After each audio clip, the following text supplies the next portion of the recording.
Yes, Q&A సెషన్లోకి వెళ్ళిపోదాం.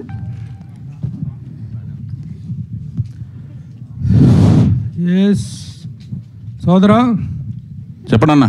Congratulations. Thank you so much. అందాల్ని పరిచయం చేయడంలో అగ్రగణ్యుడివి, అందులో డౌట్ ఏం లేదు. అయితే ఫస్ట్ ఆఫ్ ఆల్ ఇప్పుడు నేను కంగ్రాచులేట్ చెప్తుంది ఎందుకంటే ఈ రోజున మీడియా మొత్తాన్ని ఇక్కడ చూసినట్లయితే the entire media is here. All చిన్నవాళ్ళు, పెద్దవాళ్ళు, కొత్త వాళ్ళు, అన్ని జనరేషన్స్ మీడియా ఇక్కడ ఉన్నారు. That is only because of your wonderful relations. మా మీడియా తోటి మీరు మెయింటైన్ చేసేటువంటి హార్ట్ఫుల్ రిలేషన్స్, అలాగే మేము మీ పట్ల ఉండేటువంటిది, this is a wonderful sign. దానికి కంగ్రాచులేషన్స్. నా question is to Geetha, not to you. ఏమ్మా, అద్భుతమైన చిత్రాలు తీశాడు, చాలా కష్టపడి. ఎందుకంటే లాహిరి సమయంలో తను ఎలాంటి కష్టాలు పడి అపనిందలు పడ్డాడో, అలాంటి పరిస్థితుల్లో ఎలాంటి హిట్ ఇచ్చాడో మాకు తెలుసు, అందరికీ తెలుసు, జగమెరిగిన సత్యం అది. అయితే పర్ఫెక్షనిస్టు, దాని తెలుగులో చెప్పాలంటే చాదస్తనిస్టు అని కూడా అంటారు. ఆ పర్ఫెక్షనిజం అనేటువంటి దాని తాలూకు ఇదితోటి నిర్మాతని బాగా తను నిర్మాత అయినా కూడా తన మీద తను జాలి చూపించడు తను. అలాంటిది మీరు ఎలా ఆయనతో ఏగుతారు నిర్మాతగా అనేటువంటిది question. That is the first question. ఎలా మొత్తం ఇంట్లో okay, you are the boss, ఇంట్లో you are the boss, but here how you are going to handle a director like YV Chowdary? అంటే ఆ పర్ఫెక్షనిజం వల్ల ఫైనల్ ప్రోడక్ట్ ఎలా ఉంటుందో మీకు ఇన్ని మూవీస్ చూసిన తర్వాత తెలిసింది కదండి. So he's going to continue in the same way relentlessly. అంటే నేను ప్రొడ్యూసర్ అయినా నా మీద దయ తలుస్తారని నేనేం అనుకోవట్లేదు, కానీ ఆయన ప్రయాణం అలాగే సాగుతుంది. ఆయన అదే పర్ఫెక్షనిజంలో ముందుకి సాగుతారు. నిర్మాత కావాలన్నదే, that is your ambition or his ambition? You booked him or he booked you? ఎప్పటి నుంచో అంటే ఒక as an individual I wanted to like establish myself. And ఇది ఒక మాకు అమెరికా నుంచి అంటే మా ఫ్రెండ్స్ ద్వారా వాళ్ళ సహాయ సహకారాలతో ఒక సంస్థ నిర్మిద్దామని అనుకున్నాము. అనుకోకుండా అన్నీ వర్కౌట్ అయ్యాయండి. So here we are. Very good, all the best. Chowdary garu, sir Telugu అమ్మాయిని ఇంట్రొడ్యూస్ చేశారు, అంతవరకు బాగానే ఉంది. కాకపోతే ఆవిడ ఓత్ చెప్పినప్పుడు భానుమతి గారిని ఎందుకు ఇన్వాల్వ్ చేశారు? అంటే తనకి ఒక్కొక్కరికి ఒక ఆరాధ్య దైవం ఉంటుందండి, ఒక్కొక్కరికి ఒక ఇన్స్పిరేషన్ స్ఫూర్తి ఉంటుంది. తనకి ఆవిడ స్ఫూర్తి. తనకి ఇప్పుడు ఎవరైతే నేను వీణారావు అని పరిచయం చేస్తున్నానో తనకి ఆవిడ స్ఫూర్తి అంట. ఆవిడ సినిమాలు అవన్నీ చూస్తూ ఉంటుందంట ఆవిడ. సో అందుకని ఆవిడ స్ఫూర్తి అని చెప్పారు కాబట్టి ఆవిడ ప్రమాణం తన మీద చేయించాం. తెలుగు అంటే ఎంత ఇష్టం, తెలుగు మీ సినిమాల్లో పాటలు టైటిల్ అన్నీ తెలుగుదనంతో నిండిపోయి ఉంటాయి, కానీ ఒక తెలుగు అమ్మాయిని ఇంట్రొడ్యూస్ చేయడానికి ఇంతకాలం ఎందుకు పట్టింది మీకు? కాదు కదా, నాకు అంతకుముందు నేను 2009, 2008 వరకు నేను లాస్ట్ సినిమా చేసిన 2010లో ఓపెన్ చేశానండి దసరాకి. అది 2015లో రిలీజ్ అయింది. మళ్ళీ తర్వాత ఇదే సినిమా చేస్తున్నాను. మన మాధ్యమాలు, మన ఫేస్బుక్, ఈ మాధ్యమాలన్నీ 2008-7 నుంచి డెవలప్ అయినాయి. అప్పుడు దాకా మన తెలుగు అమ్మాయిల్ని కలవటం కానీ చూడటం కానీ జరగాలంటే మనకు ఒక వేదిక కావాలి. కాలేజ్ దగ్గరికి వెళ్ళి బీట్ వేయటం కానీ, ఒక అమ్మాయిలు ఎలా ఉంటారో చూస్తాం కానీ, ఇవన్నీ వేరే విధంగా కన్వే అయ్యే అవకాశం ఉంది. సెంటర్స్ లేవు. ఈ మాధ్యమాలన్నీ గత 2007-8 స్పీడ్ ఇంటర్నెట్ డెవలప్ అయిన కాడి నుంచి సోషల్ నెట్వర్క్స్ అన్ని డెవలప్ అయినాయి. నేను కూడా ఫేస్బుక్లో చూసి నేనే అప్రోచ్ అయ్యాను ఈ అమ్మాయిని కూడా. అట్లా నాకు తటస్థపడింది కాబట్టి నేను అప్రోచ్ అయ్యి, నేను బాగుందని నేనే అప్రోచ్ అయ్యి నేనే అవకాశం అనుకున్నాను. కానీ ఆ 2010 నుంచి అనుకుంటున్నాను, ఎప్పటి నుంచి అనుకుంటున్నాను మైండ్లో. చాలామంది మన ప్రీవియస్ డైరెక్టర్స్ చాలామంది తెలుగు వాళ్ళని చాలామందిని పరిచయం చేశారు, వాళ్ళు సూపర్ స్టార్స్ అయ్యారు. ఇక్కడ నుంచి నార్త్ ఇండియాకి వెళ్ళారు. మనం ఎందుకు నా కెరీర్లో పరిచయం చేయలేకపోతున్నానని మనసులో ఎప్పుడు ఉన్నదానికి ఈ సోషల్ నెట్వర్క్స్లోంచి, ఇందాక సుప్రీ గారు కూడా మాట్లాడారు కదా, ఇన్స్టాగ్రామ్లో అవన్నీ వచ్చిన తర్వాత కొంచెం ఈజీ అయింది. స్మార్ట్ ఫోన్స్ అవన్నీ రావటం వల్ల ఫోటోలు. అమ్మాయిని ఒప్పించడం కష్టమైందా, వాళ్ళ పేరెంట్స్ని ఒప్పించడం కష్టమైందండి? అది పెద్దగా ఏమీ ఏది కష్టం కాలేదు. వాళ్ళు కూడా హ్యాపీ ఫీల్ అయ్యారు నేను అప్రోచ్ అయిన తర్వాత. అది right, thank you. Chowdary garu sir, ఎవరన్నా? లక్ష్మణ్ గారు చెప్పండి.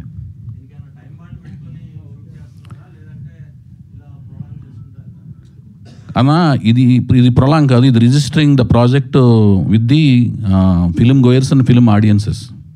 ఫిలిం అంటే ప్రెస్ కాదు, థియేటర్కి వచ్చే ఆడియన్స్కి ప్రాజెక్ట్ రిజిస్టర్ అవ్వాలి. వాళ్ళకేంటంటే వాళ్ళకి కొత్త వాళ్ళతో తీసే ప్రాజెక్టు అందులో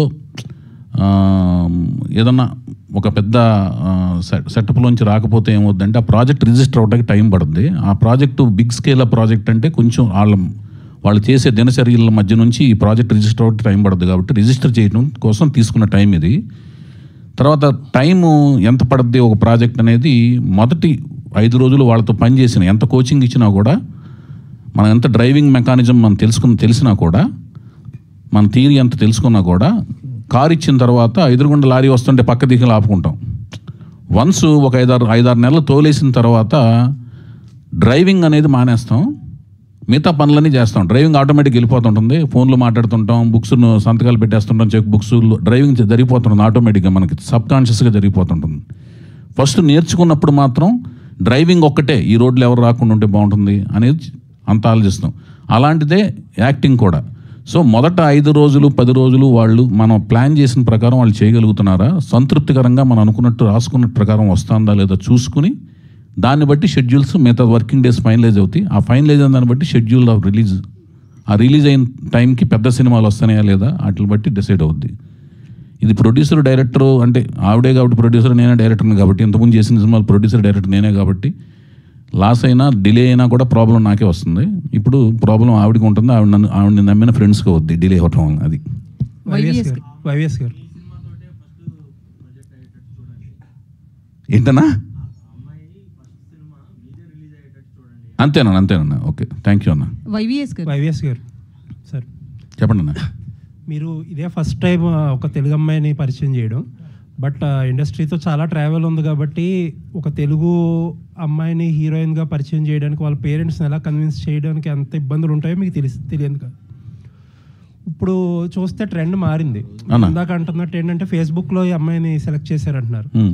ఇప్పుడు చూస్తే ఏంటంటే ఇదివరకటి కంటే పేరెంట్స్ చాలా యాక్సెప్టెన్స్గా ఉన్నారు. ఎలా అంటే కొంతమంది అమ్మాయిలు రీల్స్ చేస్తున్నా, ఫోటోలు పెడుతున్నా, ఇదివరకు ఉన్నంత అబ్జెక్షన్ ఇప్పుడు లేదు. కొంతమంది అయితే చాలా బోల్డ్గా కూడా మోడర్న్గా కూడా పెడుతున్నారు. యాక్సెప్టెన్స్ పెరిగింది. ఎందుకు పెరిగింది అంటారు? అది మీ అబ్జర్వేషన్, పేరెంట్స్లో మార్పు? నా అబ్జర్వేషన్ అంటే సమాజం చుట్టూ ఉన్న వాతావరణాన్ని అడాప్ట్ చేసుకునే విధానం పెరుగుతుంటుంది మనిషికి. మనిషి మనుగడ ఆధునికత వైపు పెరుగుతుంటుంది, ఆధునికత వైపు పరిగెడుతుంటుంది. మనిషి మనుగడ అనేది ఆధునికత వైపు పరిగెడుతుంటుంది. ఎప్పుడు మనకు 100 ఏళ్ల కిందట సమాజం ఒక రకంగా ఉంటుంది, 100 ఏళ్ళ తర్వాత ఒక రకంగా ఉంటుంది కదండి. అట్లాగే ఇప్పుడు మనం పొద్దున్న లేచిన కంటే ఫేస్బుక్, ఇన్స్టాగ్రామ్ ఏదో ఒకటి చూస్తుంటాం. మనం అంటే పర్టికులర్గా మనం అని కాదు, ఇన్ జనరల్గా జరిగేదాన్ని బట్టి నేను చెప్తున్నాను, జనరల్ ఏం చేసిన దాన్ని బట్టి. ఇంతకుముందు 100 ఏళ్ళ కింద చూడరు. సో సమాజంలో జరుగుతున్న దాన్ని బట్టి మనం ఎకష్టమయ్యి బయలుదేరి వెళ్తుంటాం అనమాట. సో ఇప్పుడు పట్టించుకోవడం మానేశారు. మనం చూసిన విషయాల్లోంచి మోడర్న్ డ్రెస్సులు కూడా ఇప్పుడు అలవాటైపోతున్నాయి. ఇంతకుముందు మోడర్న్ డ్రెస్ వేస్తే ఆశ్చర్యపోయేవాళ్ళు, ఎందుకంటే మనం చూసే వాతావరణంలో అవి రెగ్యులర్ కనపడుతున్నాయి కాబట్టి అవి అలవాటు పడిపోయాం. మీరు అదే హిందీ హీరోయిన్స్ దగ్గర నుంచి ఇంపోర్ట్ చేసుకున్నారు ఇది వరకు, ఇప్పుడు తెలుగు హీరోయిన్స్తో పనిచేయబోతున్నారు. ఇప్పుడు అసలు ఏంటి ఒక ప్రొడ్యూసర్గా డిఫరెన్స్ ఏంటి, ఏ అడ్వాంటేజ్ ఉంటుంది తెలుగు హీరోయిన్స్తో చేస్తే? ఏం లేదండి, అంటే ఇప్పుడు వేరే స్టేట్ నుంచి వేరే రాష్ట్రాల నుంచి తీసుకురావడం వల్ల ఏమవుద్దంటే అకామిడేషను, తర్వాత ట్రావెలింగ్, అవన్నీ కూడా మనం బేర్ చేయాల్సి వస్తుంది. ఇది లోకల్ అయితేనేమో మనకి అది మా డబ్బింగ్ విషయంలోనూ, లాంగ్వేజ్ని వాళ్ళు నేర్చుకునే విధానంలోనూ టైం టేకింగ్ ప్రాసెస్ అనమాట, అడాప్ట్ చేసుకునే విధానంలోనూ. వాటిల్లో తెలుగు సినిమా చేస్తున్నప్పుడైతే లాంగ్వేజ్ ఈజీగా ఉంటుంది, అర్థం చేసుకునే విధానంలో టైం సేవింగ్ ఫ్యాక్టర్ అవుద్ది. ఈ అకామిడేషన్ అయితే వాళ్ళు వేరే ఊళ్ళో అయితే ఇక్కడ హైదరాబాద్లో ఇల్లు తీసుకుంటారు, లేదా ఫ్లాట్ తీసుకుంటారు, ఆ ఫ్లాట్లో ఉంటారు. బోర్డింగ్ అది ఈజీగా ఉంటుందండి. బోర్డింగ్ తెలుగు హీరోయిన్ దగ్గరికి వెళ్ళారు ఈసారి. అదే అంటే చాలా సేవింగ్ ఫ్యాక్టర్స్ చాలా ఉన్నాయండి. కాకపోతే ఏంటంటే ఇప్పుడు మన వాళ్ళు కూడా ఈ సోషల్ మాధ్యమాల్లో వచ్చిన తర్వాత చాలా వెస్టర్నైజ్ కాస్ట్యూమ్స్ వేసుకుంటాం అనేది వాళ్ళే ఈ బిడియం అంతా పోయి వాళ్ళు బాగా కొత్త రకమైన పాశ్చాత్య ధోరణిలో డ్రెస్సులు వేసుకోవడం కానీ, ట్రెడిషనల్ వేర్స్ వేసుకోవడం కానీ అన్నింటిలోనూ వాళ్ళు ఫేస్బుక్లో పెడితే రకరకాలుగా ఎక్స్పోజ్ అవుతున్నారు. అంటే ఎక్స్పోజ్ అంటే గ్లామర్ అని కాదు, అంటే కనిపిస్తున్నారు. చౌదరి గారు, వైవిఎస్ గారు, దానికి కంటిన్యూటీ క్వశ్చన్. మీరు తెలుగు అమ్మాయి అనే అభిమానంతో తీసుకొచ్చారా, బడ్జెట్ కటింగ్ కోసం తీసుకొచ్చారా? నచ్చకపోతే ఎవరిని తీసుకోరండి. ముందు అమ్మాయి నచ్చింది, ఫేస్బుక్లో చూస్తే నచ్చిన తర్వాత ఎవరైనా ఆరాధిస్తే పలానా అమ్మాయిని తెలిసింది. సో నా మనసులో ఎప్పుడొంచి ఒక కోరిక ఉంది, ఒక తెలుగు అమ్మాయిని పరిచయం చేయాలి మనం అని. చాలామంది ఇంతకుముందు మన దర్శకులు చాలామంది పరిచయం చేశారు కదా అనేది. ఆ కోరికకి ఒక ఆన్సర్ దొరికింది ఎన్నాళ్ళకి. సో చాలా రూపలావణ్యాలు బ్రహ్మాండంగా ఉన్నాయి అమ్మాయివి. ఎందుకు పరిచయం చేయకూడదు మనం? ఆ శ్రమ ఏదో మన తెలుగు అమ్మ మీద ఎందుకు పడకూడదు ఆ శ్రమ అనేది అనుకున్నాను, పరిచయం చేశాను. అయితే బేసికల్లీ ఫిల్మ్ ఇండస్ట్రీలో మేల్ డామినేటెడ్ స్టోరీస్ ఎక్కువ ఉంటాయి. అంటే హీరోకి ఎక్కువ ప్రయారిటీ ఇస్తారు, హీరోయిన్కి తక్కువ ఇస్తారు. అది తెలుగు అనుకోండి, నార్త్ ఇండియా నుంచి అమ్మాయిని తెచ్చినా కూడా. బట్ మీ స్టోరీ దగ్గరకు వచ్చేటప్పటికి హీరోయిన్కి ఎలాంటి ప్రాధాన్యం ఉండే రోల్ ఉంటుంది? మెరుపుతీగలా వచ్చి వెళ్ళిపోద్దా, లేకపోతే మంచి రోల్? ఇప్పుడు మీ ఫస్ట్ దాంట్లో డామినేటింగ్ అనేది ఎవరికి లేదండి. కథలో హీరోకి కథలు రాయడమే అట్లా రాస్తారు కదండి, కథ చేతితో రాసేదే కదా, మీరు బయోపిక్లు తీయరు కదా. కథ అనేది హీరో డామినేషన్, హీరోయిన్ డామినేషన్ అది ఉండదండి. ఒక హీరో ఒక కొండను పగలగొట్టాలి, అది హీరోయిన్తో వెళ్ళి పగలగొట్టించడం ఉండదు. ఝాన్సీ లక్ష్మీబాయి స్టోరీ తీసాం అనుకోండి, సో ఝాన్సీ లక్ష్మీబాయిని డామినేట్ చేసి చూపిస్తాం. అందులో ఆవిడ హస్బెండ్ని లో ప్రొఫైల్ మెయింటైన్ చేయిస్తాం. ఇప్పుడు వేరే టైప్ సినిమా తీస్తున్నాం అనుకోండి, బ్రహ్మనాయుడు సినిమా తీసాం అనుకోండి, హీరో డామినేషన్లా కనపడుద్ది. అర్థమవుతుందండి? అది సురేష్ అన్న ఉంటుంది ఆమె రోల్, అది చెప్పలేదు ఆమె రోల్ గురించి చెప్పలేదండి. కాదు, ఇన్ని సినిమాలు మన సినిమాలు ఎలా ఉంటుంది? మన సినిమాలో నేను తీసిన అన్ని సినిమాల్లో లవ్ స్టోరీస్లో ఇద్దరు ఈక్వల్ ఇంపార్టెన్స్ ఉంటుందండి. నేను హీరోయిన్ వర్సెస్ లవ్ స్టోరీలో ఇద్దరు ఈక్వల్ ఇంపార్టెన్స్ తీసాను. ఇప్పుడు వేరు కదండి, ఇప్పుడు కూడా ఇద్దరు. ఇప్పుడు సోలో హీరోయిన్ లవ్ స్టోరీ అండి. ఇది లవ్ స్టోరీలో రకరకాల ఎమోషన్స్ అన్నీ ఉంటాయి, వాటి మధ్యన లవ్ స్టోరీ జరుగుతుంటుంది. ఇది కొత్త రకమైన అదేంటి ఎమోషన్స్, భావోద్వేగాల మధ్య జరిగే లవ్ స్టోరీ ఇది అన్న. నుంచి చాలామంది బాంబే హీరోయిన్లు పరిచయం చేశాను అన్నారు కదా, మరి వాళ్ళందరినీ కూడా తీసుకొచ్చి దీంట్లో అమ్మ క్యారెక్టర్, అత్త క్యారెక్టర్, అక్క క్యారెక్టర్ ఏమైనా చేస్తే అడ్వాంటేజ్గా ఉంటుందేమో కదా. అదొక మీ కోరికలు కొన్ని అయితే తీర్చగలను, అన్నీ తీర్చలేను. ఒక్క నిమిషం ఒక్క నిమిషం వినండి అన్న. ఒకటి, వాళ్ళకి అది తెలియాలి ఫస్ట్. మేము అమ్మలయ్యాము, మేము పిన్నులయ్యాము. ఒక నిమిషం వినన్న.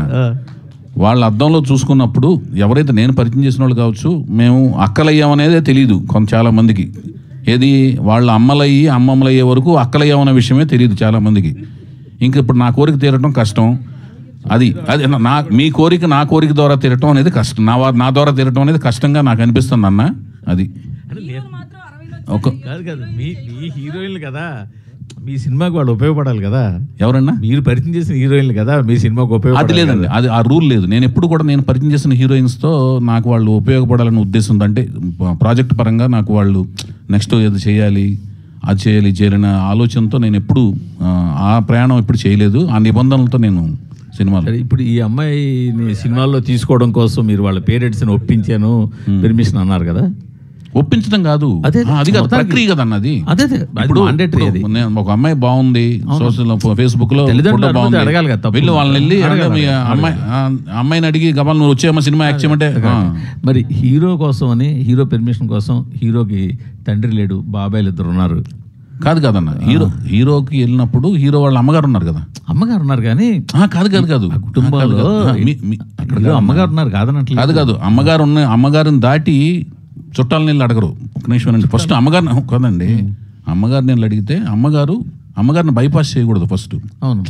ఫస్ట్ అమ్మగారిని అడగాలి. అమ్మగారిని అడిగితే అమ్మగారు ఆవిడకున్న నిబంధనలు చెప్తారు. అర్థమవుతుందండి? ఆ నిబంధనల పుస్తకం మొత్తం చదివితే, చూశారు కదా మీరు ఈ సినిమా, మొన్న ప్రభాస్ గారి సినిమా చూశారు కదా సలారు, నిబంధనలు అని ఉంటుంది. అట్లాగూ ఆ నిబంధనల బుక్ లో ఏమున్నాయో ఒక నిమిషం అండి, ఆ నిబంధనల బుక్ ప్రకారం ఫాలో అయ్యాం. ఏంటా నిబంధనలు? ఎందుకు మనకెందుకు? ఇప్పుడు మన హీరోయిన్ ప్రవేశపెట్టిన దాంట్లో ఆ నిబంధనలు మనకెందుకన్నా, ఆ నిబంధనల్ని ఫాలో అయిన తర్వాత అతని అనుమతి లభించిన తర్వాత నా చేతుల్లోకి వచ్చాడు. 18 నెలలు అవిశ్రాంత కృషి చేశాడు ఆయన. సరే బాగా చేసిన తర్వాత మీకు చూపించాను కదా. అదే కాదు, ఇప్పుడు ఆ నిబంధనల ప్రకారం కళ్యాణ్ రామ్ గారిని, ఎన్టీఆర్ గారిని అందరూ నేను కదన్నా, నేను స్ట్రైట్ గా అడుగుతున్నాను సార్. కళ్యాణ్ రామ్ గారిని, ఎన్టీఆర్ ని మీరు స్ట్రైట్ గా అడిగినా నేను వంకరగానే సమాధానం చెప్తానన్నా. ఎందుకంటే నేను అన్నా నేను కళ్యాణ్ రామ్ గారిని ఎన్టీఆర్ని కలిసారా లేదా? నేను అది ఎందుకు చెప్పాలి మీకు అన్నా? అదేంటది? నేను కాదండి, నేను అందరి అనుమతి తీసుకునే సినిమా చేశానండి. నందమూరి వంశంలోనే అందరి అనుమతి తీసుకుని సినిమా జరుగుతుంది. ఎన్టీఆర్ అనుమతి, కళ్యాణ్ రామ్ అనుమతి, మీరు ఎవరు అడిగినా అందరి అనుమతి తీసుకుని సినిమా చేశాను సార్. నేను అడుగుతుంది అందరి కాదు కదా, అందరి అనుమతి, అందరిలో ఎన్టీఆర్, కళ్యాణ్, అందరి అనుమతి, అందరి ఒక నిమిషం అండి సురేష్ అన్న, ఆగండి అన్న. మీకు అందరి అనుమతి తీసుకున్నా అని చెప్పిన తర్వాత అందరిలో ఎవరున్నారో మీరు లిస్టు రాసుకొస్తే నేను సంతకం పెడతా. మీరు అందరిలో ఎవరున్నారో మీరు లిస్టు రాసు, ఒక్క నిమిషం అన్న, కాదు మీరు లిస్టు రాసుకురండి సార్. లిస్టు కాదు అడుగుతున్నానండి, మీరు ఒక్క నిమిషం ఆగండి, వినండి మాట. ఇప్పుడు వాళ్ళు జానకిరామ్ గారిని ఇప్పటికీ గుండెలు పెట్టుకుని వాళ్ళు ఏ సినిమా వేసినా దాంట్లో ఫస్ట్ స్లైడ్ వేసి మా ఇంట్లో జరిగిన కష్టం ఎవరింట్లో జరగకూడదని ప్రతిసారి స్మరించుకుంటూ ఉన్నారు. సో ఆ పిల్లడితోటి ఆ అన్న కళ్యాణ్ రామ్ కానీ ఎన్టీఆర్ కానీ ఎంత బాండింగ్ ఉందన్నది క్లియర్గా తెలుస్తుంది. అలాంటప్పుడు ఆ పిల్లాడిని ఇండస్ట్రీలో తీసుకొస్తున్నప్పుడు రేపొద్దున్న ఆ ఇద్దరి సపోర్ట్ కూడా మీకు కావాలి. ఒక ప్రీ రిలీజ్ ఫంక్షన్కో లేకపోతే ఇంకో దానికో వాళ్ళు వస్తే మీ సినిమాకి వచ్చే బజ్ వేరు. సో అడిగారా నేను అడుగుతున్నా, అడిగాను లేదు అని చెప్తే సరిపోయింది. చెప్పాలా చెప్పక్కర్లేదా, ఇవన్నీ సంతకం పెడతా, ఇవన్నీ మాకెందుకు? కాదు అన్న, ఒక మాట వినండి. వాళ్ళు అతను పరిచయం చేసిన వెంటనే వాళ్ళిద్దరూ సపోర్ట్గా ట్వీట్లు పెట్టారు కదా, ట్వీట్లు పెట్టారా లేదా? మరి అతను వాళ్ళ సపోర్ట్ ఉందా లేదా? ఉంది కదండి. అర్థమైన దాని మీద మళ్ళీ క్వశ్చన్ ఎందుకు వేస్తున్నారు మీరు? నేను కాదండి, నేను పొద్దున్న లేచిన కాడి నుంచి 1,00,000 పనులు చేస్తాను. అవన్నీ మనకి ఎందుకు అన్నప్పుడు? నా డైరీ మీకు ఎందుకన్నా? మనిద్దరం కలిసి పక్కన గురించి సినిమాలు చూస్తాం.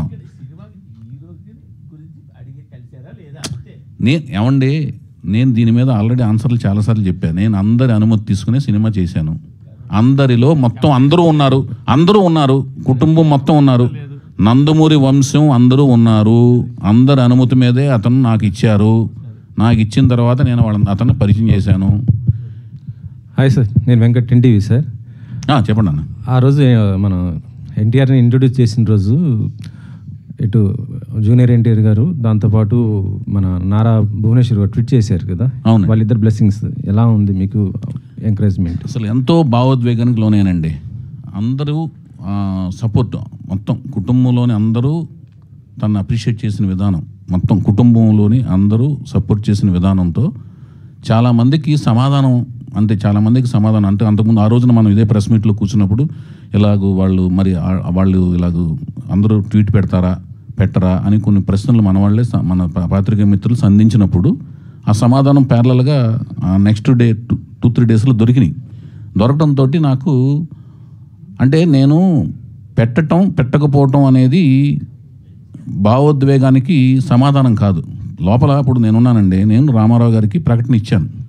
ప్రకటన ఇవ్వని వాళ్ళందరూ కూడా రామారావు గారి మీద ప్రేమ లేనట్టు కాదు, అది ఆ రోజు చెప్పాను సమాధానం.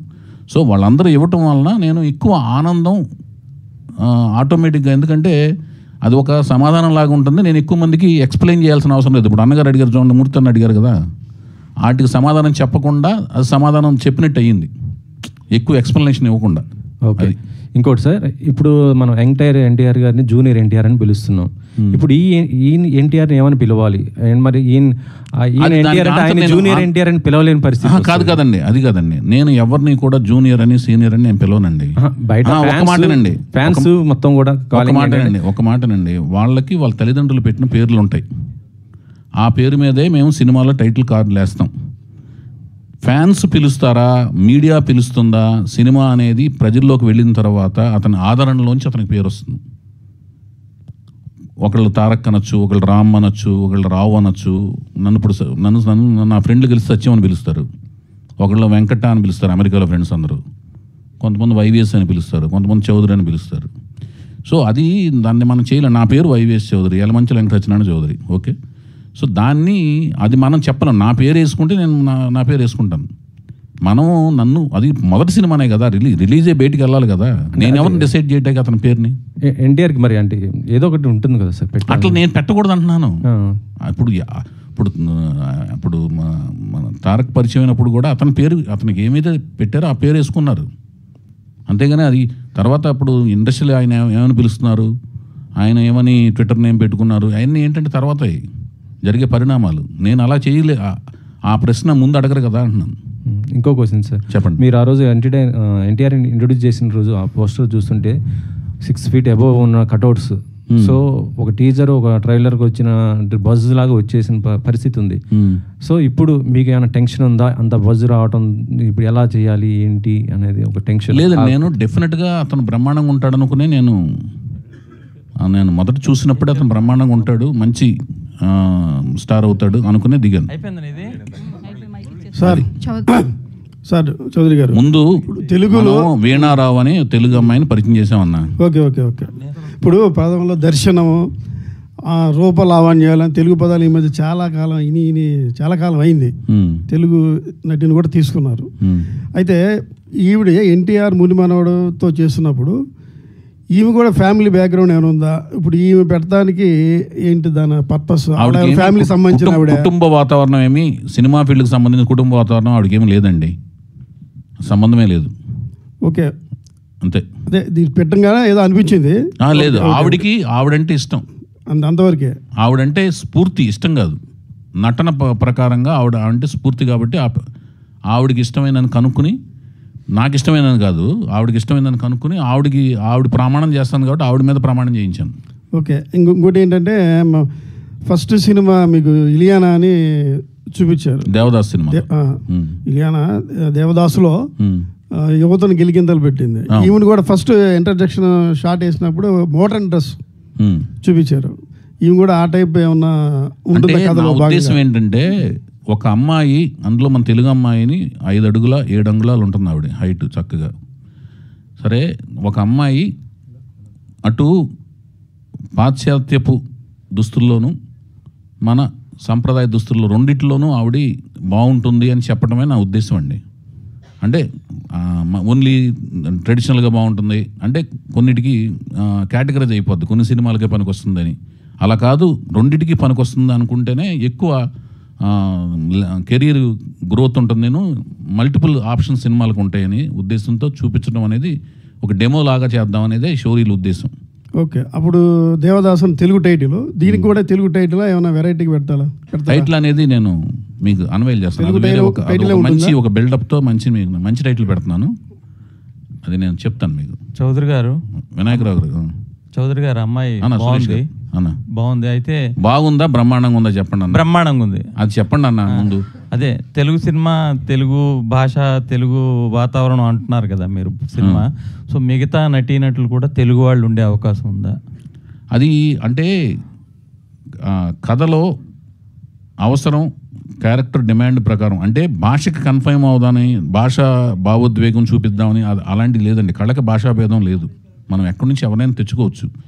కాకపోతే నా జర్నీలో నాకు అలా అనిపించింది. మనం చాలామంది ఇంతకుముందు మన పూర్వ దర్శకులు కూడా చాలామంది, జయప్రద గారిని, జయసుధ గారిని, ఎంత అందమైన వాళ్ళు అండి వాళ్ళందరూ, శ్రీదేవి గారు, వీళ్ళందరినీ తీసుకొచ్చారు కదా. మనం కూడా మన జర్నీలో ఒక తెలుగు అమ్మాయిని పరిచయం చేద్దాం అన్న ఉద్దేశంతో చేశాను. అందువల్ల మన తెలుగు అమ్మాయి మనం పరిచయం చేద్దాం అన్న ఉద్దేశంలో వచ్చినప్పుడు నాకు కళ్ళ పడింది కాబట్టి నేను చేయగలుగుతున్నాను. అలాగే మిగతా ఆర్టిస్టులు కూడా చాలామందిని తెలుగు వాళ్ళని తీసుకుంటానికి మ్యాక్సిమం ప్రయత్నిస్తాను. చౌదరి గారు, ఇక్కడండి కీర్తి, ప్రైమ్ 9 న్యూస్. మీరు అంటే ఎన్టీఆర్ గారి ఫ్యామిలీ అంటే మీకు ఒక ప్రత్యేకమైన అభిమానం ఉంది.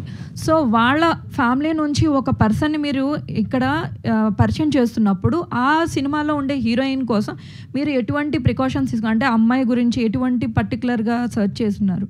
అంటే ఫేస్బుక్ ద్వారా సెలెక్ట్ చేశానన్నారు. అంటే అలా కాదండి, ఒక అమ్మాయి బాగుండాలనే ఉద్దేశంతో నేను నచ్చాలండి. నాకు ఫస్ట్ నా కంటిలో పడినప్పుడు, నా కంటిలో పడి నా బ్రెయిన్కి సంకేతం అంది హృదయంలో నిక్షిప్తం అవ్వాలండి.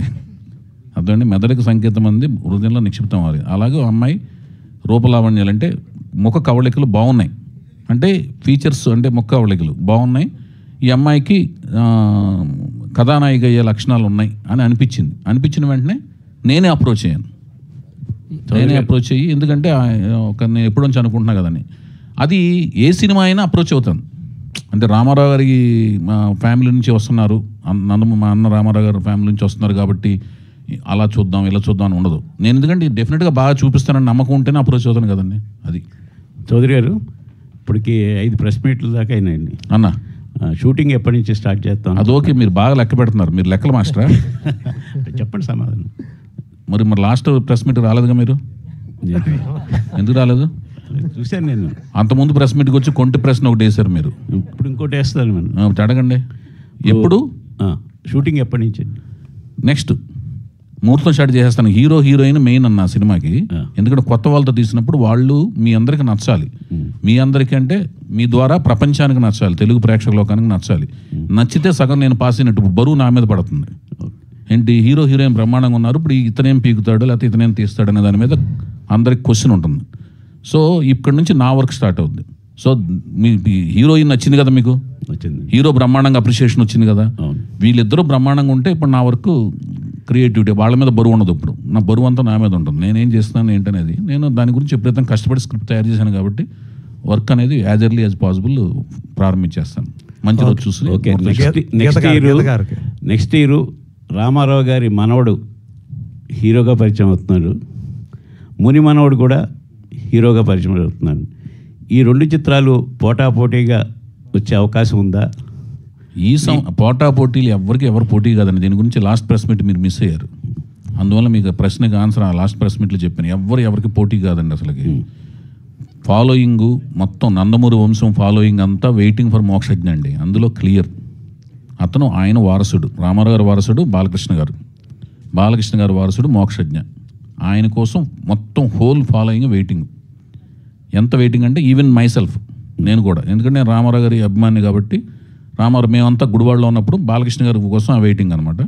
ఇప్పుడు బాలకృష్ణ గారితో రామారావు గారిని ఫాలో అయిన వాళ్ళంతా మొత్తం ఫాలోయింగ్ అంతా కూడా తన కోసం వెయిటింగ్, మోక్షజ్ఞ కోసం వెయిటింగ్. సో అది బిగ్గెస్ట్ ప్రాజెక్ట్ అది. ఓకేనండి.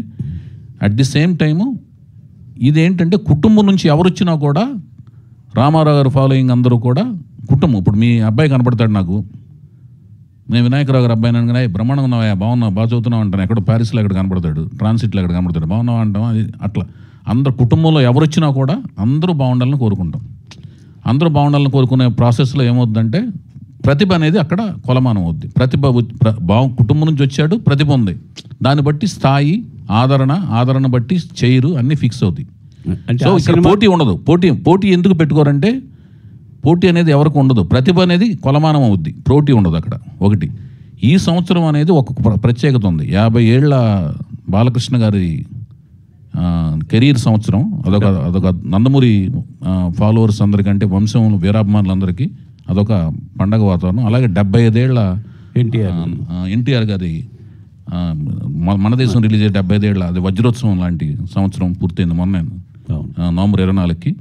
ఈ రెండు తర్వాత మనవడు ముని మనవడు 4వ తరం ఇద్దరు పరిచయం జరగటం, అంటే అదొక న్యూస్లు. వాటి మధ్యన నెక్స్ట్ ఇయర్ వాళ్ళ సినిమాలు రావటం, ఇదంతా ఒక కొత్త రకమైన వాతావరణం ఉంది. అంటే ఒక ఎనర్జీను, ఒక రకమైన ఉత్సాహం ఉందన్నమాట. సో అందరూ పోటీ అనేది లేదండి, పోటీ అనేది ఉండదు. అంటే ఆ సినిమా రిలీజ్ తర్వాత ఈ సినిమా ఉంటుందా, దానికంటే ముందు అట్లా ముందు వర్క్లోకి వెళ్ళాలన్నా దానికి అసలు అలా పోటీ ఎలా పెట్టుకుంటారు? దగ్గరలోకి ఆ సినిమా దగ్గరలోకి ఎవరు సినిమా వేయకూడదండి, అసలు వేయరు. అలాంటి పని ఆలోచనే బుర్రలోకి రాదు, నాకు రాదు, ఎవరికి రాదు, రాకూడదు. మీ స్ట్రైట్ ఆన్సర్ ఏంటంటే అసలు అలాంటి ఆలోచన నాకు రాదండి ఫస్ట్, ఇంకెవరికి రాకూడదు. అది నేను చెప్తున్నా డిస్క్లైమర్, అర్థమైందండి? అదొక స్ట్రైట్ అవే బిగ్గెస్ట్ డైనోసారస్ లాంటి ప్రాజెక్ట్ అండి అది, అర్థమైంది కదా? అది ఓకే. ఇప్పుడు గీత గారు ప్రేక్షకురాలాగా ఉన్నది. గీత గారు, సో న్యూ టాలెంట్ రోర్స్ అని పెట్టుకున్నారు మీ దానికి. సో నిర్మాతగా మీరు కూడా అంటే మొట్టమొదటి సినిమా, హీరో హీరోయిన్లు ఇద్దరు కూడా పరిచయం అవుతున్నారు. సరే న్యూ టాలెంట్ అనుకుందాం. మరి మీ న్యూ టాలెంట్ రోర్స్కి ఒక ఓల్డ్ టాలెంట్ డైరెక్టర్ ఎందుకు పెట్టుకున్నారు మీరు? ఆయన ఎంత టాలెంటెడో తెలుసు కాబట్టి. మీకేమైనా డైరెక్షన్ చేసే ఆన్సర్ ఉందా? మీకు డైరెక్షన్ చేద్దామని ఉందా? మేము పరిచయం చేసి పారేస్తాం. అటువంటి ఏం లేదు, కానీ అప్పుడు సూపర్వైజర్ నేను చేస్తాను, అప్పుడు తెలుస్తుంది మీకు టాలెంట్ అంటే ఏంటనేది. భయ్యా చౌదరి గారు చెప్పండి, వైవిఎస్ గారి గురించి చెప్పండి. మాట్లాడినామండి. అదే ఫస్ట్ ఈయనతోనే మొదలుపెట్టి ఈయనకి ఛాన్స్ ఇచ్చేవండి. ఈయనతో మొదలుపెట్టి తర్వాత ఫ్యూచర్లో చాలామంది కొత్త దర్శకులకి చాలా మందికి అవకాశం ఇద్దామని మా ఆలోచన. అంటే గ్యాప్ వచ్చింది కాబట్టి నేను కూడా న్యూ టాలెంట్ అని చెప్పేసి అనుకుంటా. అంటే ఆల్రెడీ నేను మేము ఇద్దరం కలిసి జర్నీ చేసాం. So I know how much ఆయన ఎంత కష్టపడతారని తెలుసు కదండి. ఫస్ట్ తెలిసిన వాళ్ళకి ఇచ్చి తర్వాత కొత్త వాళ్ళకి ఇద్దామని ఆలోచన. చౌదరి గారు చప్పట్లు కొట్టారని ఆనందపడక అలా చప్పట్లు కొట్టి దింపుతారు ముగ్గులోకి. రెడీ చౌదరి గారు అన్న చెప్పండి సురేష్ అన్న. కొంతమందికి నచ్చిన హీరోయిన్ని పెట్టుకుంటారని మీరు ఇందాక నచ్చిన హీరోయిన్ రిజెక్ట్ చేస్తున్నారు. నాకు తెలిసి ఇలియాని అని ఫస్ట్ తేజ రిజెక్ట్ చేశారు. సో తర్వాత మీరు తేజ రిజెక్ట్ చేశారు. చాలా అప్డేటెడ్ ఉన్నారండి మీరు. చాలా మెటీరియల్ ఉంది మీ దగ్గర. సో తన్నే తేజ రిజెక్ట్ చేసిన ఇలియాని మీరు పెట్టుకుని ఆ అమ్మాయి ఇండస్ట్రీకి నెంబర్ 1 హీరోయిన్గా ఆ రోజు ఆ టైంలో చాలా పాపులర్గా చేశారు. సో అప్పుడు ఒక కామా అన్న, నేను ఎవరిని అక్కడ ఏం విషయం లేని వాళ్ళని ఏం చేయలేను. నేనే కాదు ఎవరు ఏం చేయలేరు. ఆ అమ్మాయి దగ్గర విషయం ఉంది. దేవుడు ఆ అమ్మాయికి రూపలావణ్యాలు ఇచ్చారు. దానిని నేను బయట ప్రపంచానికి తెలియజేశాను. అది మిగతా వాళ్ళు అప్పుడు గుర్తించలేకపోయారు, మీరు గుర్తించారు. అది ఆయన మళ్ళీ తేజ గారు కూడా 3 మంచి హీరోయిన్లు పరిచయం చేశాడు కదా. సదాని పరిచయం చేశారు, రేమాసేన్ పరిచయం చేశాడు, ఆ తర్వాత అదేంటి అనిత ఆసనందాన్ని పరిచయం చేశాడు. అవును, అదేం లేదు. ఆయనకి ఎందుకు అనిపించింది, నాకు వేరే రకంగా కనిపించింది, నేను చేశాను. ఓకే, అలాగే ఇప్పుడు ఈ అమ్మాయి పర్టికులర్గా ఇందాక ఇంట్రొడ్యూసింగ్ వీడియోలు చూసినప్పుడు అంతకుముందు హీరో చూసినప్పుడు బైకు హెల్మెట్ ఇవన్నీ ఉన్నాయి. అలాగే ఈ అమ్మాయి చేతిలో కూడా హెల్మెట్ పెట్టారు. బైక్ రేసింగ్ లాగా ఏదన్నా కాన్సెప్ట్ ఏదైనా ఉంటుందా ఈ సినిమా? అలాంటి ఆలోచన అసలు లేదన్నా. అంటే ఫోటో సెషన్ చేసినప్పుడు మల్టిపుల్ అంటే రకరకాల దుస్తుల్లో వేసి చూసుకోవటం అంటే ఎలా ఉంటుందని చూసుకోవడం. ఫోటో సెషన్ ఉద్దేశం ఏంటంటే ఒక వ్యక్తి ఎన్ని రకాలుగా ఏ దుస్తుల్లో ఎలా ఉంటున్నాడు అనేది చూసుకుని చెక్ చేసుకుంటాం అనమాట. వాటిల్లో బాగున్న దుస్తుల్లోంచి ఎక్కువ ఇందులో బాగా అడాప్టేషన్ ఉంటుంది ఈ అమ్మాయి బాడీకి అనుకుంటే వాటి మీద ఎక్కువ వెళ్తాం. ఫర్దర్గా సాంగ్స్లో కథలో ఒకటే వెళ్తాం. కథలో క్యారెక్టర్కి బట్టి కథలో బట్టలు వేసుకుంటాం. సాంగ్స్లోనేమో వేరే ప్రయోగాలు చేయడానికి అవకాశం ఏర్పడుతుంది. ఫోటో సెషన్ అందుకు చేస్తాం. సినిమాలో ఇది క్యారెక్టర్ ఫోటో సెషన్ కాదు. ఆ అమ్మాయి బాడీ ఏమి అడాప్ట్ చేసుకుంటుంది, ఏమి యాక్సెప్టెన్సీ ఉంది అమ్మాయి బాడీలో. అమ్మాయి హైట్ ఉంటుంది కదా, మంచి లెగ్స్, మంచి బాడీ, అద్భుతంగా ఉందని ముందు చెప్పకుండా మిగతా ఎందుకని భయ్యా మీకు అద్భుతంగా ఉందంటే, ఒక అమ్మాయి అద్భుతంగా ఉందంటే పొగడతంలో తప్పులేదు. నేత్రానందం నోటి దొరద అనేది దేవుడు ఇచ్చాడు. మిగతా పనులు ఏం చేయకూడదు. మీరు అద్భుతంగా లేకపోతే మీరెందుకు పెట్టుకుంటారు? అసలు మీరు చెప్పకలే అద్భుతంగా లేకపోతే మీరెందుకు పెట్టుకుంటారు? మీరు అద్భుతంగా ఉంది కాబట్టి అద్భుతంగా ఉంది కాబట్టి నా కళ్ళలో పడింది. ఇప్పుడు గీత గారిని పక్కన పెట్టుకొని మీరు ఇంకొకళ్ళు వేరే అమ్మాయిలు వర్ణిస్తా ఉంటే గీత గారికి మరి కొంచెం ఇబ్బందిగా ఏముండదా? నేను చెప్పింది నేత్రానందం నోటి దొరద అనేది ప్రాథమిక హక్కు అండి. ఇందాక చెప్పారు. దానికి మించి దాటితేనేమో సొసైటీ హక్కులని బయటకు వస్తాయండి. దానికి మించి మాట్లాడకూడదు. అది మంచిది కాదు. ఇందాక చెప్పారు కాలేజీ నోటి దొరద అంటే నా ఉద్దేశం ఏంటంటే మన లాయల్గా ఉండాలి. మన రైట్స్ పట్లను మనం ఒప్పందాల పట్ల లాయల్గా ఉండాలి. మిగతా డేంజరస్ మన లిమిట్స్ని దాటి బయటికి వెళ్ళకూడదు. నా వృత్తే, నేను దర్శకుడిని. కోపం వచ్చినప్పుడు కోపం వచ్చినట్టు తీయాలి. రొమాంటిక్ సీన్స్ రొమాంటిక్ తీయాలి అంటే తీయకూడదు. గీతగారిని పక్కన పెట్టుకుని రొమాంటిక్ సీన్ తీయద్దంటే ఎట్లా అండి? మీరు నువ్వు మంచోడు కదా చంపే సీన్ తీస్తున్నావు అంటే ఏంటన్నా యజ్ఞమూర్తి అన్న? నేను సీన్ తీయండి కూడా మాట్లాడలేదు. మీరు చేస్తున్నటువంటి వర్ణన చంపే సీన్ ఎలా తీస్తున్నాను అడగలేదు మరి. చంపుతున్నామని అది ఒక్కొక్కరికి ఒక టైం నడుస్తుంది. ఆ టైంలో ఫుల్ సింగ్ నెంబర్ 1 పొజిషన్కి వెళ్తారు. తర్వాత ఇంకో నెక్స్ట్ జనరేషన్ వస్తుంది. మీరు దర్శకుడిగా చాలా గ్యాప్ ఇచ్చారు. అంటే ఇప్పుడు ట్రెండింగ్కి ఇప్పుడు వస్తున్న దర్శకులు ఇప్పుడు వస్తున్న సినిమాలకి ప్రతి వారం మనం కలిసి సినిమాలు చూస్తాం, రెగ్యులర్గా వచ్చేవారు చూస్తారు. అయితే దాని గురించి మీలో ఎలాంటి మార్పుని తీసుకొచ్చి ఈ సినిమా ప్రాజెక్ట్ మొదలు పెట్టారు అంటే? కాదన్నా, ఇది మన ఇద్దరం తమ్ముడు అన్నతమ్ముడు లాంటి వాళ్ళం. నేను ముద్దుగా సోమన్ బాబుని పిలుస్తుంటాను. మిమ్మల్ని అడగచ్చు, మిగతా వాళ్ళందరూ ఏమో అనుకోకండి. ఎప్పుడు మాలాంటి వాళ్ళని అడుగుతారు ఏంటనేది క్వశ్చన్ కాదు. గ్యాప్ వస్తే అప్డేటెడ్ అవుట్డేటెడ్ అనేది లేదన్నా. నేను అదే దాని గురించి ఆల్రెడీ ఆన్సర్ చెప్తున్నాను. అంటే మీరు ప్రీవియస్ ప్రెస్ మీట్లు రాలేదు. అయితే ఏంటంటే నేను 84లో 83లో మద్రాసు వెళ్ళాను, 84లో సినిమా ఫీల్డ్ జాయిన్ అయ్యాను, 98లో డైరెక్షన్ చేశాను. మరి హిట్లు ఇచ్చాక వరుసగా 6 హిట్లు, 14 13 తర్వాత డైరెక్షన్ చేశాను. అవుట్డేటెడా? మరి నేను మద్రాసు వెళ్ళాను, గుడివాడ నుంచి వెళ్ళి మద్రాసు వెళ్ళాను, వేరే స్టేటే వెళ్ళాను. అవుట్డేటెడా? దూరంగా ఉన్నాగా సొసైటీకి, సంఘానికి. ఓకేనా? అది కాదు. నీకు జిజ్ఞాస ఎంత ఉంది, క్యూరియాసిటీ ఎంత ఉంది, నువ్వు అప్డేటెడ్గా అవటం కోసం నువ్వేమేమి ఎంతసేపు నీ క్యూరియాసిటీ ఎంతసేపు ఎంత నువ్వు చదివి నీ సబ్జెక్ట్ పట్ల నీకు ఎంత అవగాహన ఉంది, ఎంత అవగాహన అప్డేట్ అవుతున్నావు డైలీ అనే దాని మీదే ఉంది. దాని గురించి అడిగా, దాని గురించి అది చూస్తున్నారు మీరు. మీ మధ్యలో ఉంటున్నాను కదా, మీరు ఉన్నా రాకపోయినా మీరు బద్ధంగా వచ్చిన నేను ముందే ఉంటా కదా, అవునా కదా. తర్వాత మీరు ఎంత అప్డేట్ అవుతున్నారు మీ రంగంలో అనేది అడగాలనే కోరిక ఉన్నా కూడా అడగం. ఎందుకంటే నువ్వు నా మిత్రుడు కాబట్టి నేను అడగను. నేను ఆ మిగతా వాళ్ళు నా మిత్రులు కాదు కాబట్టి వాళ్ళని అడగను. చౌదరి గారు అంటే మీ ప్రయత్నాన్ని చాలా అప్రిషియేట్ చేయాలండి. ఎందుకంటే మామూలుగా ఒక కొత్త హీరో లాంచ్ అవుతున్నప్పుడు మనది ఏంటంటే హీరో డామినేషన్ ఇండస్ట్రీ కాబట్టి ఎక్కువ వాళ్ళ మీదే ఫోకస్ ఉంటుంది. బట్ సైమల్టేనియస్గా ఒక కొత్త అమ్మాయిని లాంచ్ చేస్తూ కూడా మీరు ఇంత తపన పడుతున్నారనేది మెచ్చుకోదగ్గదండి యాక్చువల్గా. సో అసలు ఈ సినిమా ద్వారా మీరు ఏం ఎక్స్పెక్ట్ చేస్తున్నారు ఆడియన్స్ నుంచి? మంచి ఆడియన్స్ నుంచి ఒక బ్లాక్ బస్టర్ కోసం నేను కష్టపడుతున్నాను, ఆ కష్టాన్ని ఆడియన్స్ కూడా కన్విన్స్ అయ్యే విధంగా, అంటే 100 మంది థియేటర్కి వస్తే 50 మంది 60 మంది దాటి వాళ్ళకి నచ్చటం బిగిన్ అయితే సినిమా సూపర్ హిట్ అవుద్దండి. నా ఐడియా అనేది 60 మందికి నచ్చటం బిగిన్ అయిన కాడి నుంచి cinema hit, super hit, block buster అనే దానికి రీచ్ అవుతుంటుంది. అలా రీచ్ అవ్వాలని స్క్రిప్ట్ రాసుకోవటం బిగిన్ చేసి కష్టపడుతున్నాను. అదే ఎక్స్పెక్ట్ చేస్తున్నాను. అలా అది ఎక్స్పెక్ట్ చేస్తూ రాసుకుంటున్నాను అంతే. కష్టపడతాం అనేది అందరూ కష్టపడతారు, ప్రతి డైరెక్టర్ కష్టపడతారండి. ఫ్లాప్ అవ్వాలని కూడా సినిమా తీయడు.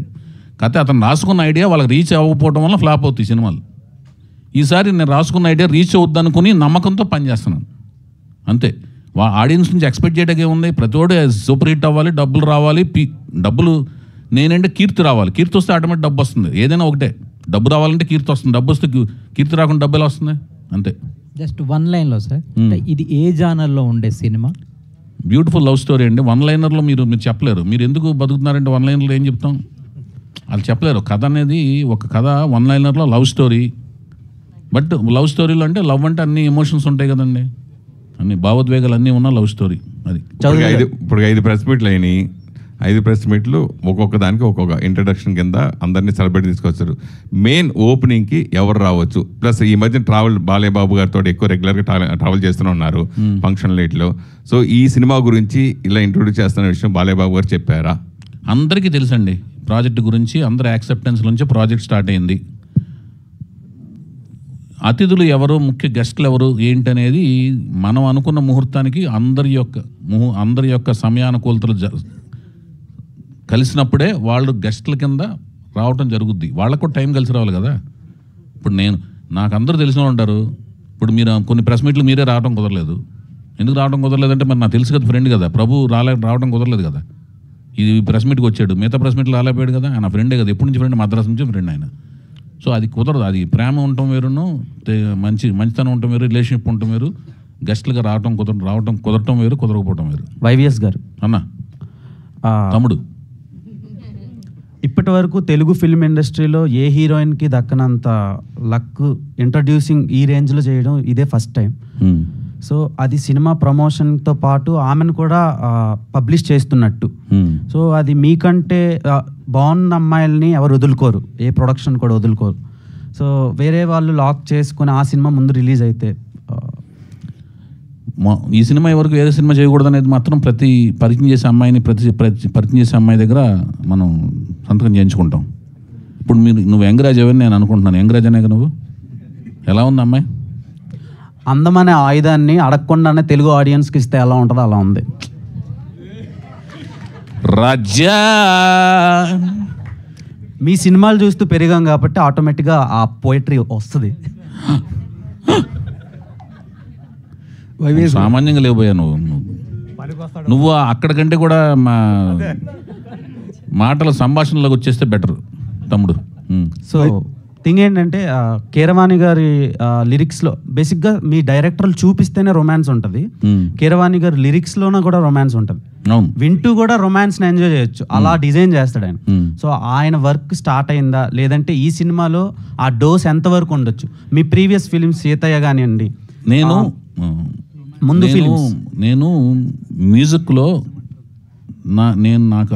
నేను మొహమాట పడకుండా, సిగ్గుపడకుండా, నేను ఏకైక అంటే రకరకాల పేర్లు చెప్తారు హాలీవుడ్ పేర్లు అని, ఇక్కడ ఇండియాలో రకరకాల పేర్లు. The biggest fan of Keeravani గారండి. నేను కీరవాణి గారికి విపరీతమైన అభిమాని నేను. అండ్ నేను ఒక దేవుడిచ్చిన అన్నయ్యలాగా భావిస్తాను ఆయన్ని. ఆయన మ్యూజిక్ అంటే ప్రాణం. ఎందుకు ప్రాణం అంటే హైలీ టాలెంటెడ్. మనం కనపడుతున్న వ్యక్తుల్లో ఆయన హైలీ టాలెంటెడ్ పర్సన్. ఆయన అంటే మన ముందు తరం మ్యూజిక్ని ఫుల్ ఆయన బ్రెయిన్లో ఉంటుంది. మనం నడుస్తున్న వర్తమాన కాలం మ్యూజిక్ ఆయన బ్రెయిన్లో ఉంటుంది. రాబోయేది ప్రయోగాలన్నీ కూడా ఆయన బ్రెయిన్లో ఉంటాయి. అంత పాండిత్యం ఉంది. సాహిత్యపరంగా ఉంది, సంగీతపరంగా ఉంది. వైవిఎస్ గారు, నా కృష్ణ అండి స్టూడియో 1 నుంచి. మిమ్మల్ని చూస్తుంటే ఒక డైలాగ్ గుర్తు వస్తుంది సార్. చెప్పండి. డీజే టిల్లులో హీరో అమ్మాయి గురించి చెప్పి మిగతాది. అమ్మాయి గురించే సార్, అమ్మాయి గురించే సార్. పర్లేదు అన్న. అదే సార్, అంటే ఎక్కడ పడతారు ఇలాంటి జంబల్ హార్ట్ లేడీస్ అని ఒక డైలాగ్ ఉంటుంది సార్. అబ్బా అలాగా. ఆ క్వశ్చన్ మిమ్మల్ని అడిగితే ఏం చెప్తారు సార్? ఎలా కుదురుతుంది మీకు ప్రతిసారి? అది అందం పట్ల ఆరాధన కానీ, అందం పట్ల ఒక అవగాహన కానీ, అది బై బర్త్ దేవుడు వలన మనకు వస్తుందండి. ఒకే కుటుంబంలో పుట్టిన వాళ్ళందరికీ అదే అవగాహన, అదేంటి ఆ స్పృహ ఉండకపోవచ్చు. అంటే దేవుడిస్తే వస్తుంది. ఇది మనకు ఒక అందాన్ని పిక్ చేయటం.